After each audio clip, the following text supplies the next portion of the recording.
Foreign Minister, I hate to raise another elephant in the room. Both you and the Prime Minister of Iraq, and indeed His Majesty King Abdullah before, all talked about Daesh being un-Islamic. And I'm quoting here from an article in The Atlantic by a friend, which you're almost certainly familiar with, the reality is that the Islamic State is Islamic, very Islamic. Yes, it has attracted psychopaths and adventure seekers drawn largely from the disaffected populations of the Middle East and Europe, but the religion preached by its most ardent followers derives from coherent and even learned interpretations of Islam. And the article obviously goes on to advise us to base our strategy on countering Daesh with that understanding in its heart, and I invite you to comment on it. Every religion has perverts and psychopaths who try to hijack it. ISIS is as much Islamic as the KKK is Christian. Don't they have a cross? Don't they do everything in the name of religion and Christ? Don't they believe that Christ compels them to lynch and kill people of African descent? Can one really say that the KKK is a Christian organization? There are other groups that one can point to. There are other massacres that were committed in the name of keeping certain countries or regions clear of non-Christians. There are people like this also in the Jewish faith that have nothing to do with Judaism. There are people like this in the Hindu faith that have nothing to do with Hinduism. For anyone to argue that Daesh is Islamic is preposterous.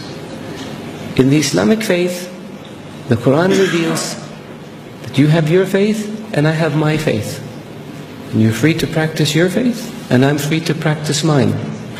What greater sign of tolerance and acceptance do you have than this? In the Islamic faith it says, he who kills an innocent soul is as if he has killed all of humanity. And he who saves an innocent soul is as if he saved all of humanity. What better example of compassion and mercy do you have than this?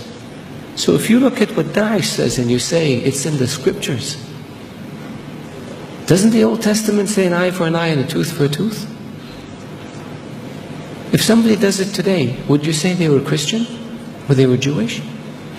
So I caution people, because it seems to have become almost novel. Not novel, it's become the flavor of the day to try to read things into Daesh or into Islam that are not there. The Islamic religion and Islamic civilization was the civilization that preserved the history of Greek and Rome and passed it on to the West. Western civilization would not exist without the Islamic Arab civilization.